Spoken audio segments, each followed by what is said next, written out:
So I know I technically have a secondary channel built for stuff like this, but what was going to be my Monday upload got uploaded on Saturday instead. At the time, I thought expediency was probably the best way forward for that particular episode, and I still feel that way. But since everything outside is currently burning, I figured I'd go ahead and upload a video that is technically from my gaming channel. If that's not your bag, then that's fine. Regular episodes begin again on Wednesday. I just figured that with all the tensions that are as high as they possibly are right now in the United States, maybe an episode like this that normally focuses on handling overt negativity is a little warranted. Also, if you want to see more episodes like the one you're about to see, then go ahead and check out my gaming channel. It'll be in the description. I guess that's all I need to say before the episode actually airs. So yeah, I hope you guys can enjoy.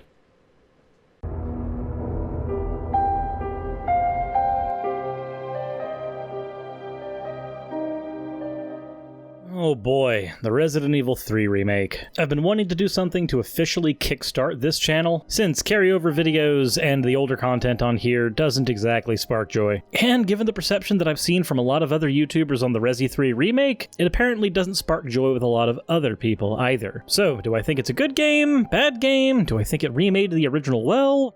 I guess we'll have to get into that, because Resident Evil 3 to me is the very definition of a mixed bag.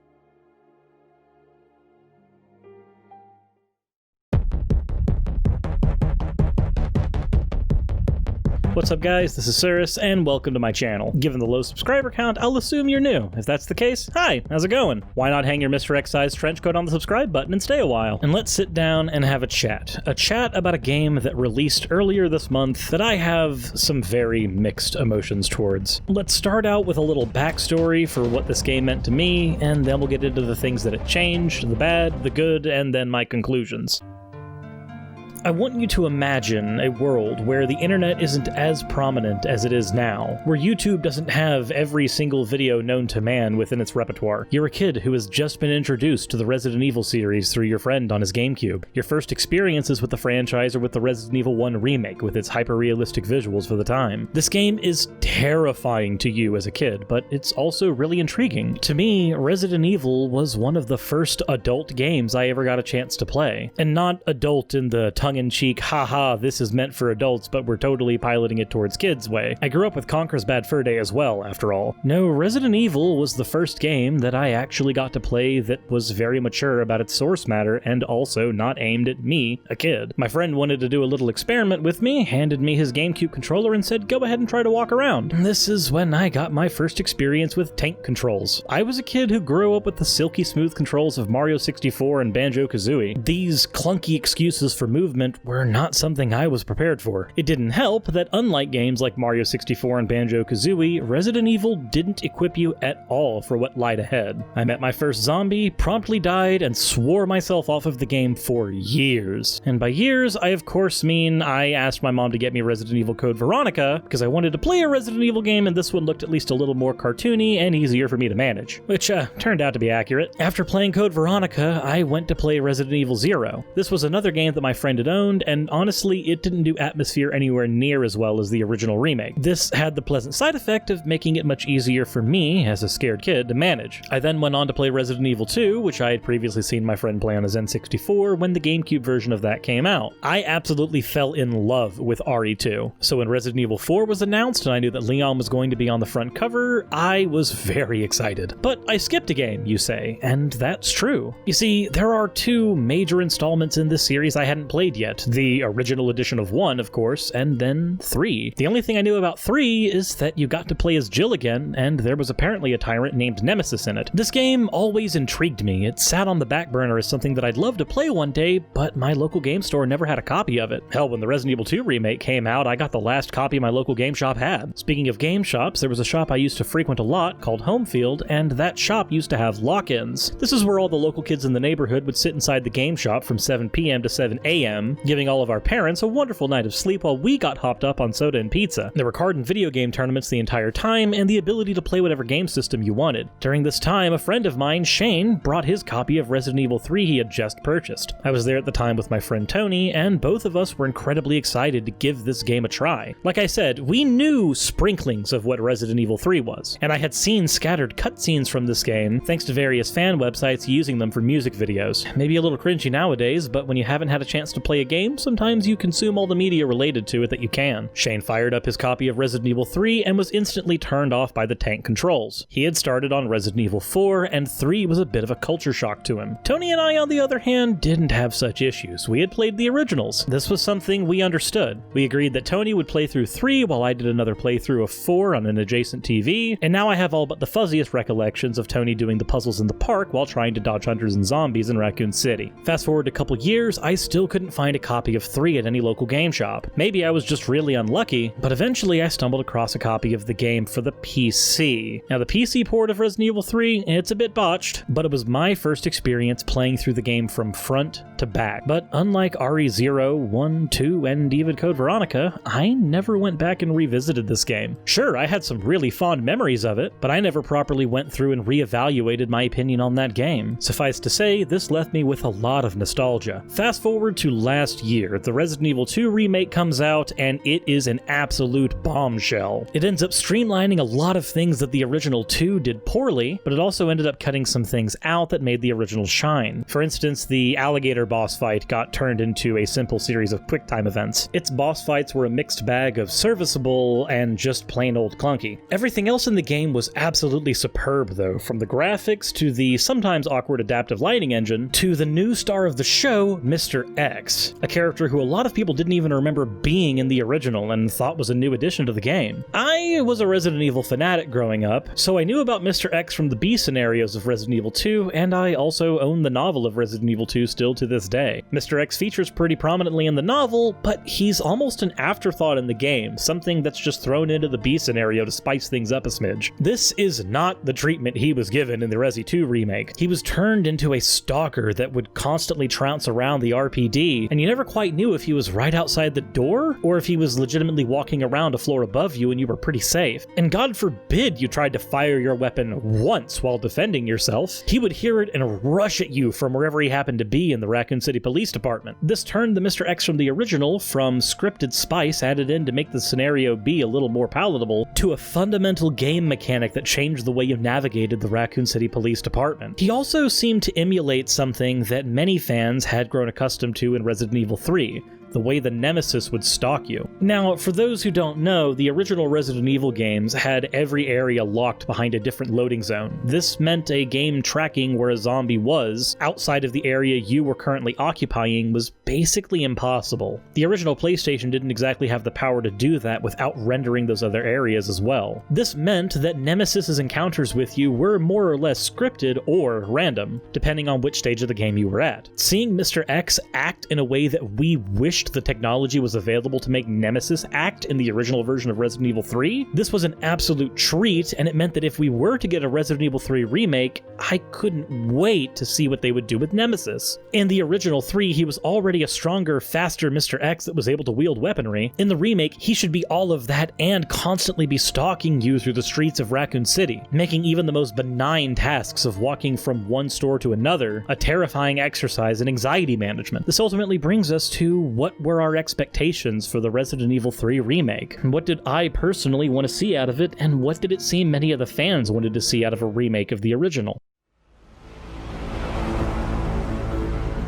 Alrighty, expectations. I already went over how I wanted the Nemesis to function, and I think most fans would echo my sentiments, where we wanted Nemesis to be a souped-up, more powerful, more intimidating Mr. X. There was also a system inherent to Resident Evil 3 that let you choose between different paths at certain points in the game. Depending on the path you took, You would have to do things like fight Nemesis more often, encounter certain characters earlier than expected or in entirely different locations, or sometimes the entire circumstances behind a character's death would be altered. Like this scene here where Tyrell is alone but dies due to an explosion, but if I encounter it from a different area, now he's confronting Nikolai and we get to see more of how Nikolai acts towards his compatriots. Ultimately, the branching paths didn't do anything to change the fundamental story, but they did give you something to replay for. You could do a playthrough and approach the game completely differently, at least to an extent. The technology wasn't there to do a lot with this, but the game also randomized all of its ammo, so 2 playthroughs would end up having different enemies, different ammo, and sometimes different cutscenes depending on the way you went around the game. This meant that replaying 3 was a bit more of a treat than in other games. Well, kind of, but I'll get into that later.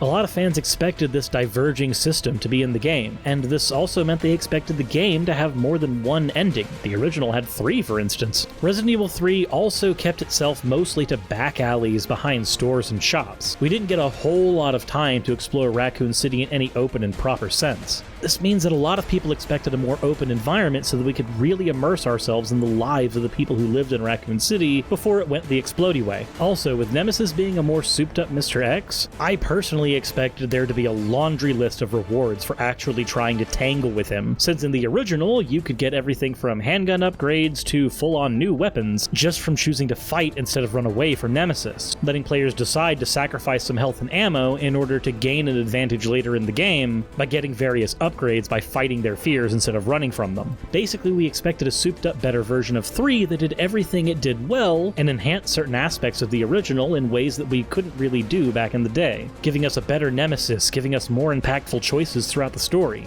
But what did we actually get? Well...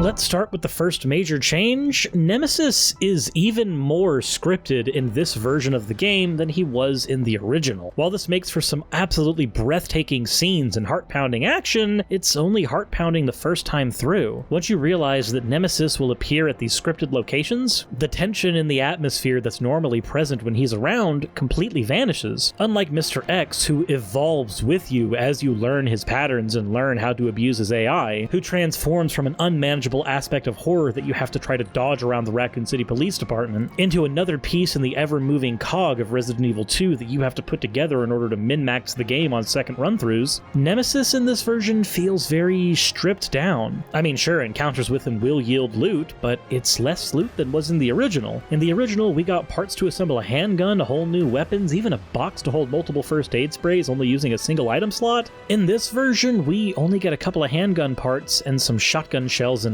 grenade rounds, meaning that there's only really any excitement to your first couple encounters with Nemesis if you're looking at confronting him for the loot. Also, in the normal difficulties of the game, these confrontations are boiled down to just tossing a grenade under his skirt and letting it go off. This does enough damage to the Nemesis for him to drop his loot and stay stunned long enough for you to walk away at a snail's pace. While the Resident Evil 2 remake enhanced the original Mr. X and turned him into a bigger, better version of himself, the Resident Evil 3 remake strips Nemesis of most of his identity and everything but cutscene alone. Sure, the first time you try to manage him, he seems like a bigger, stronger, more imposing Mr. X, but once you realize how heavily scripted he is, he becomes a joke and a cakewalk. This is not a good thing for a character who's supposed to be the titular problem we deal with in a survival horror game. Also, the branching path system, that was completely axed. We get no extra endings, and speaking of content being cut out of the game, the original Resident Evil 3 had a mercenaries mode to complete at the end that allowed you to get new weapons you could use in the story of the game, and this mode has been completely stripped out of the remake. It's not all for loss, though. The idea behind the upgrades you could buy with the in-game currency is still in here. It's just tied to beating certain events in the main story now. Those are new the currency, and it could be anything from completing the game on certain difficulties, to seeing a certain cutscene, to shooting a couple hundred hats off of random zombies. I like the system. I'm glad it's in here, but I would have actually been pretty happy with Mercenaries mode staying in. At least we got Resident Evil Resistance as well, I guess. The game also has a slew of weapon mods that you can use to customize your weapon, so that's not a bad thing. And the game has changed the dodge mechanic from the original into something that's at least more manageable. There's also a few minor details like being able to turn your flashlight on and off. The original didn't have a flashlight, so that's at least neat. And there's also these little Charlie dolls everywhere, like the Mr. Raccoons that were added to the Resident Evil 2 remake. This game also has more difficulty modes, so they definitely want you to be replaying through with those upgrades. That said, a lot of puzzles have been cut from the original. Whole areas from the original were actually removed. You don't really spend any time in Raccoon City Park, and the clock tower is completely missing. Instead, we get an asset swap sewer system, which in the original was a single pathway that sometimes had spiders. In this one, it's an entire intricate area that is ugly, drab, and we really didn't want to be in. Also, the Gravedigger boss has been completely cut, which, considering he was a really unique boss in the original in that you could actually fight him using no ammo with just an environmental kill, so long as you were skilled enough to dodge him repeatedly. You also don't get to go to the Raccoon City Police Department as Jill in this one, you get to go through as Carlos. Freezing rounds were removed from the grenade launcher's repertoire of ammo, and the gunpowder crafting system works like the one we got in the Resident Evil 2 remake and not like the one in the original version of 3. In the original version of 3, you had to use a reloading tool with your gunpowder, but depending on the gunpowder that you used, there was actually a hidden level up mechanic. This meant that the more you crafted a single type of ammunition, the better you got at crafting that type of ammunition, to the point where you were able to actually make enhanced versions of that ammo. This was a nice little upgrade and reward for sticking to your guns, as it were. This was, of course, completely axed from the remake, and I don't really understand why. But now that we've got a little convenient list of changes out of the way, that leaves us with the bad, the good, and my conclusions. So let's rip the band-aid off and get into the actual bad things in this game.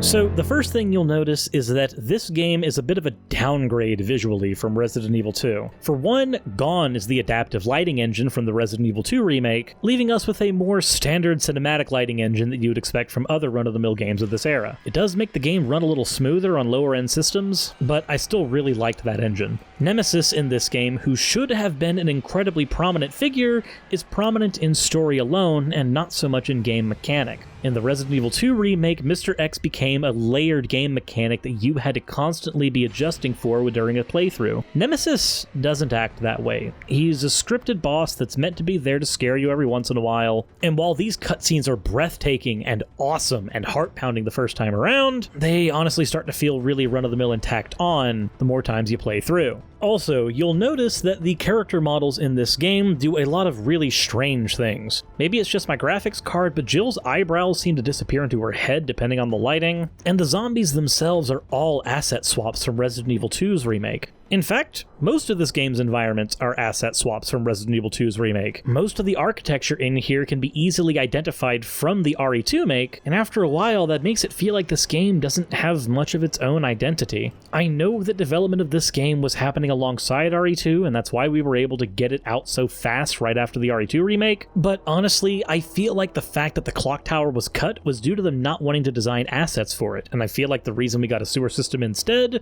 was because they had already designed these assets for the sewer system in the RE2 make. It really makes this game feel like a lot of its identity has been stripped away, especially considering the phenomenal execution of Mr. X being how I wished Nemesis acted in this game. I also really wish a lot of that stuff from the original had been kept in with this game, like the ability to craft different types of ammo and level up so that you could do things like a pistol-only run-through or a shotgun-only run-through or even a 100-round Magnum run-through while getting enhanced rounds and even more ammunition for dedication to a particular weapon. I also liked the randomized encounters of the original. This gave new playthroughs of the game a lot of distinctive flavor. One time you're running through the park and there's just these eels coming out and that's not much of an issue. The next time around it's completely swarmed with hunters and now suddenly you've got to run for your life. I'm sure there are some people that are going to say that these aren't bad things, these are just changes from the original, but every remake of a Resident Evil game thus far has enhanced the original insofar as it can. The remake of RE1 added in the Lisa Trevor sub-story, Crimson Heads, modes, and extra modes post-game, leading all the way up to a mode where you even had an invisible zombie constantly trying to chase you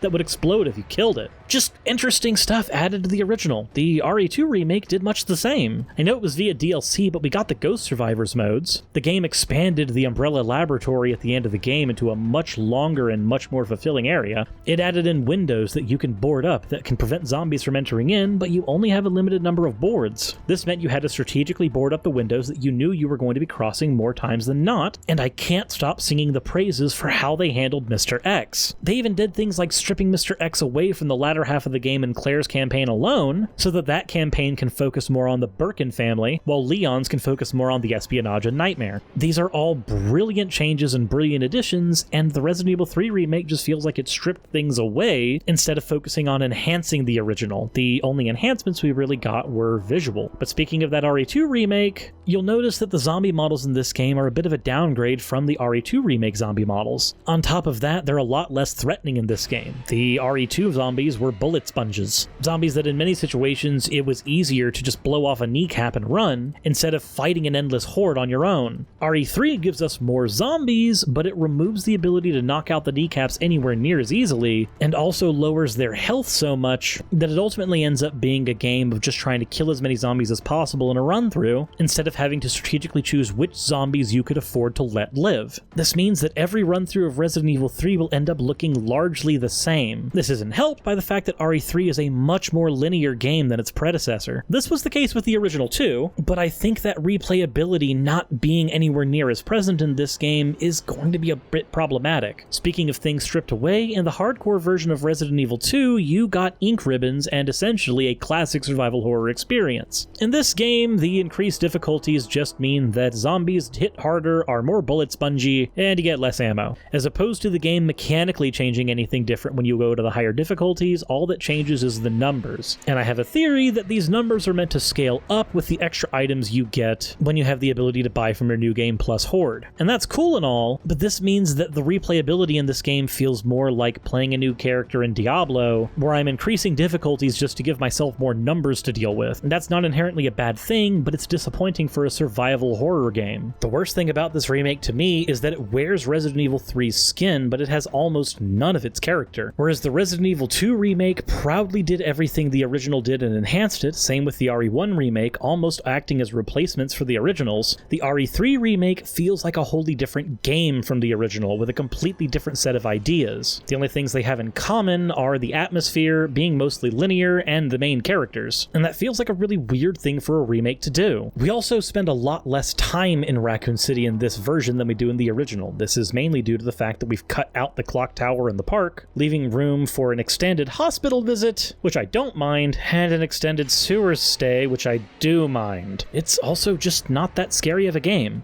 The RE2 remake is a terrifying experience, especially helped by its adaptive lighting engine, and Resident Evil 1's remake is an incredibly atmospheric and nail-biting experience even to this day. The RE3 remake feels like a lot more action game was inserted into it than need be. But I think I've harped on this game for long enough. Now let's talk about some good, because there's actually a lot to talk about here too.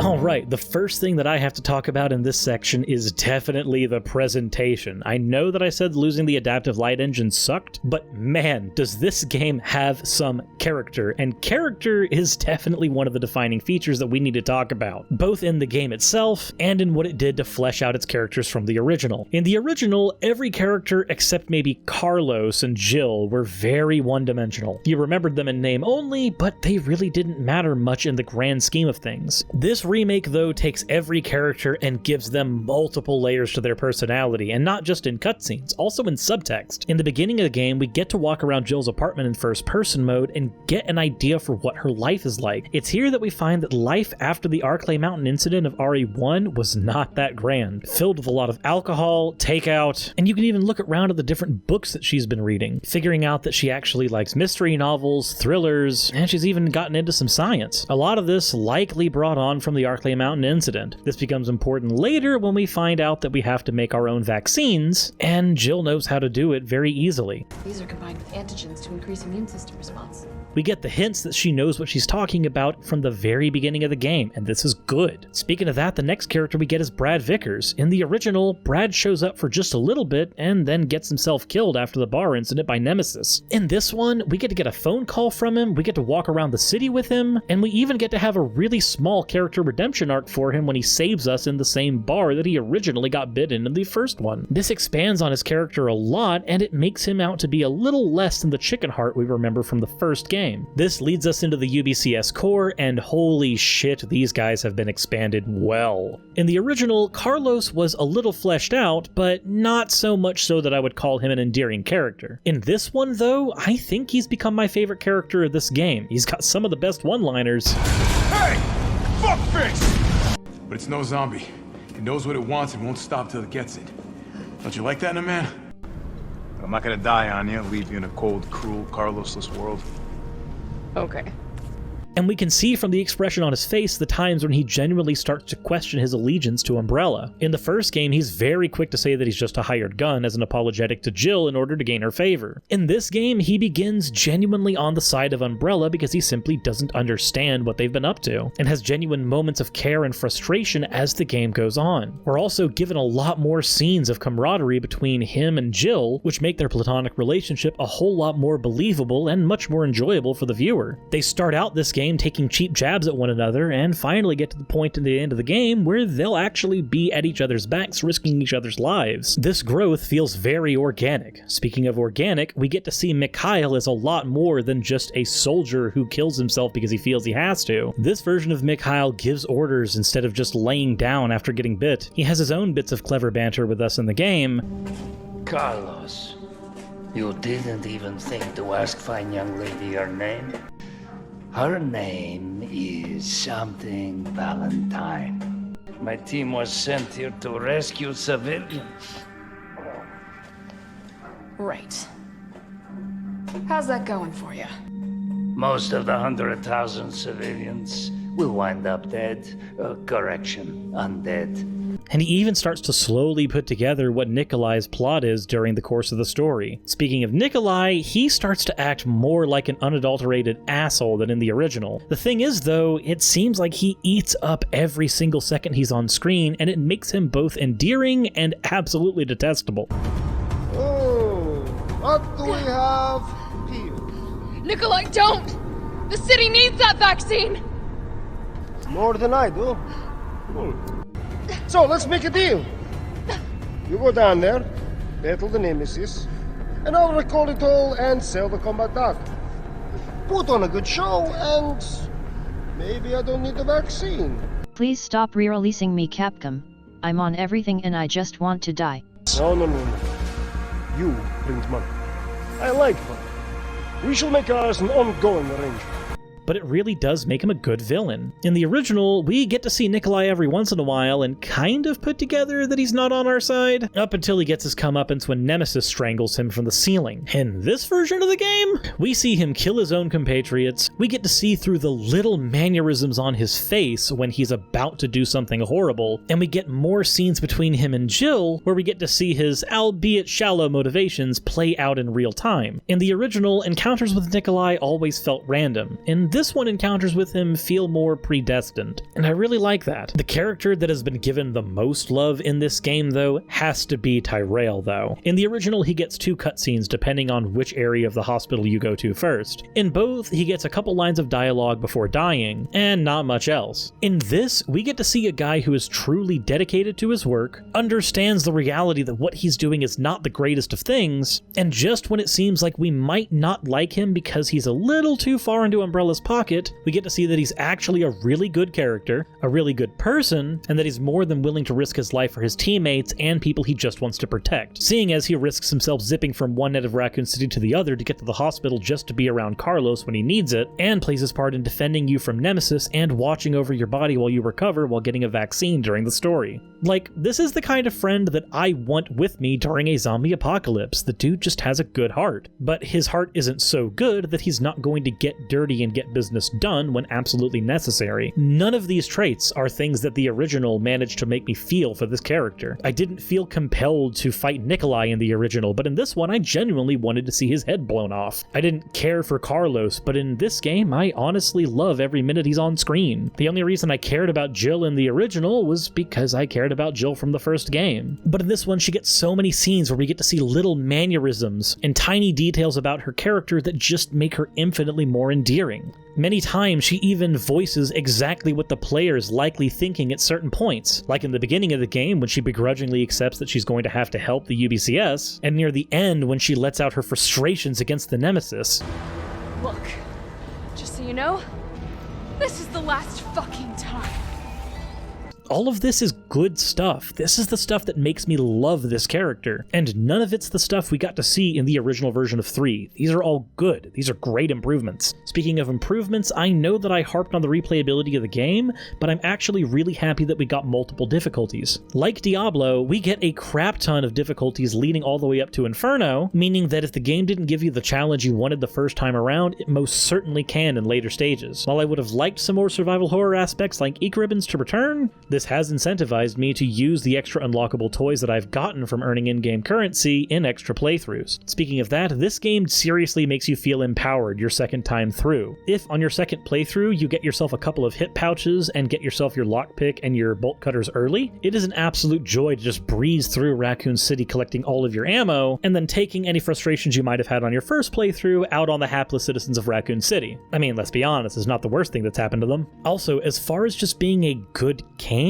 this game is a phenomenal game. I emphasize that because what it doesn't do well is survival horror, and what it doesn't do well is being a good Resident Evil sequel. But as far as a good action game, this game is phenomenal in that category. Don't take all the negatives I gave earlier and say that this is just a bad game and write it off. No, this is a good game. Go play it. Let Capcom know that we want remakes of Resident Evil games. This is good. I would just prefer those remakes act more like 2 and less like 3. Also, on the design aspect, I love the new design of Nemesis. I wish we got to spend more time with him in his humanoid form, but these new designs are grotesque and breathtaking, and I am loving it. I just wish we could have got these designs with the mechanics of Mr. X. Also, the realistic intro this game gave us at the beginning, that was a good touch. I liked that. I don't want it for every game, but it definitely gave this game a little bit of identity that it had otherwise stripped away during its production. Also, dialing back to character, these little posters everywhere in the game are absolutely amazing. They breathe so much life into Raccoon City and make it feel like a real place that people once lived in. A lot of this comes down to the RE engine and its proclivity for taking real textures and mapping them onto in-game models, and using that to make an environment seem lived in and real is just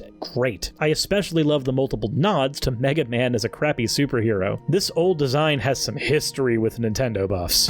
Fighting robots. I've seen people complain about the length of this game, and I'm actually going to lump that in the good category because this game is meant to be replayed. It may have removed several of the mechanics from the original version of 3 that made replays more unique. This game feels like it's trying to do a little bit of what Resident Evil 4 did and make replays less unique but more enjoyable. Very streamlined, and honestly, I think it's a good thing given the length of the game. Also, the game's about as short as the original, so I don't know why anybody could complain about that. But I brought up Resident Evil 4 for a reason, because that is going to segue us into our conclusions.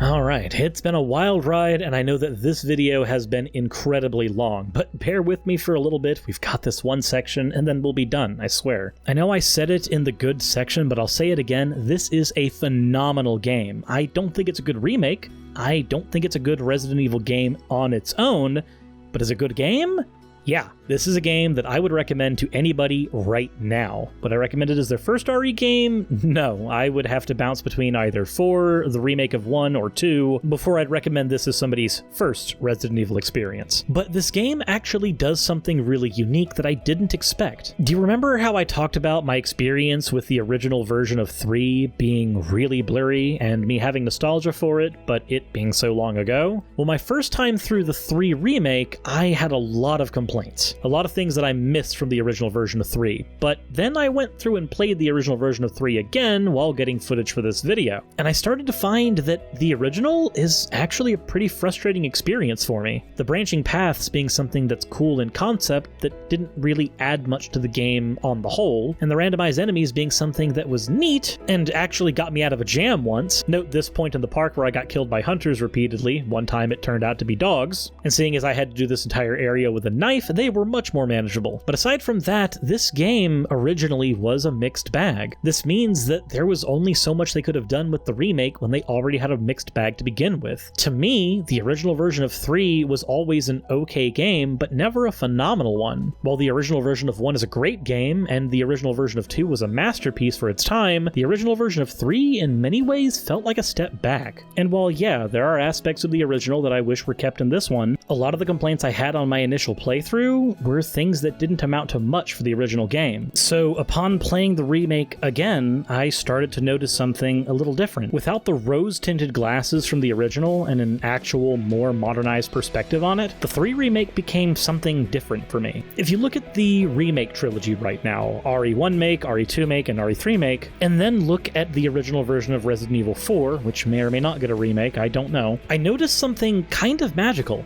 RE1 make is survival horror honed to a knife's edge. It's the epitome of horror the first time around and min-maxing survival the second time around. And 2 feels like that game with modernized controls. It feels like the design philosophy of the Resident Evil 1 remake, but with the technology of the modern era to improve it. Resident Evil 3 feels like the controls of 2, but in an action game that wears the skin of a survival horror game. And now let's take a look at Resident Evil 4. Well, what is 4? It's not a horror game. The only thing from that genre it does really well is suspense, but what it is a phenomenal action game with intense replayability. Awkwardly enough, with his remake trilogy, it feels like we have a smooth transition from the original version of survival horror to the more action stylings of Resident Evil 4. The Resident Evil 3 remake feels like it sits somewhere between the action of 4 and the survival horror of 2, and I think that's where it's supposed to fit. It now feels like a smooth transition from one style of Resident Evil to the other. And as a longtime fan of the series who's been following it since I was less than 10 years old, there's honestly something kind of magical about that. As someone who owns the novelizations of the series as well, I'm big into the characters. And this game gave me such wonderful representations of the characters that I grew up with and knew and loved, that honestly, this game feels like a love letter to my childhood. It's weird because I don't like the more action-heavy Resident Evils, not counting 4, but unlike some of the recent attempts like Resident Evil Revelations that found the best way to do things to be to split the survival horror into 2 different sides of the story, Resident Evil 3's remake feels like it actually marries the 2 very well, at least insofar as it's trying to be the awkward middle child between 2 and 4. It doesn't do the action as well as 4, and it doesn't do the horror anywhere near as good as the 2 remake, but in the end, we still have something that's worth more than the sum of its parts. We still get a game with nightmarish attention to detail, great character development, better updated representations of these characters, and for all the things that were stripped away from it, it really feels like a lot of heart was pumped back in. This is a game that we never needed. RE2 was more popular than 3. RE2 got a remake and it sold immensely well. Capcom could honestly keep on pumping out versions of Resident Evil 4 and sustain themselves for at least another decade, but still, we got what essentially seems like a love letter to the franchise, and this isn't the first time they've done this. We got the same kind of love letter with the Umbrella and Darkside Chronicles released on the Wii years ago. The Resident Evil 3 remake feels like a game that's catered to the fans of the series. Yeah, it stumbles in places while trying to please fans of both sides of the spectrum, the old school survival horror fans and the new school action ones, but there's definitely a certain charm to that. And while I would prefer if we get a remake of something like Code Veronica for it to act more like the remake of RE2, and while I wish that RE3 had paid more attention to what fans loved about Mr. X and given us a better nemesis, at the end of the day, I'm actually really happy with the game we got. Remember remember, Umbrella Corps and RE6 exist. We know the deep, dark alleys this franchise can slide into, and we got something that didn't manage to do that and managed to impress. It doesn't have the same magic of the other remakes, but it has an awkward magic all its own. This game is the very definition of a mixed bag, but I think when you dump the contents of that mixed bag out on the table, it's a net positive. I just hope that this net positive doesn't mean we're going to get another Resident Evil 4 scenario where the game backslides into action nonsense again. I think Resident Evil is at its best when it's trying to marry survival horror and action to create a minutia of a power fantasy. It's at its best when it's a horror game the first time around and an arcade game the second time around, where your first playthrough is a desperate attempt to cling onto the meager resources the game gives you in order to just survive,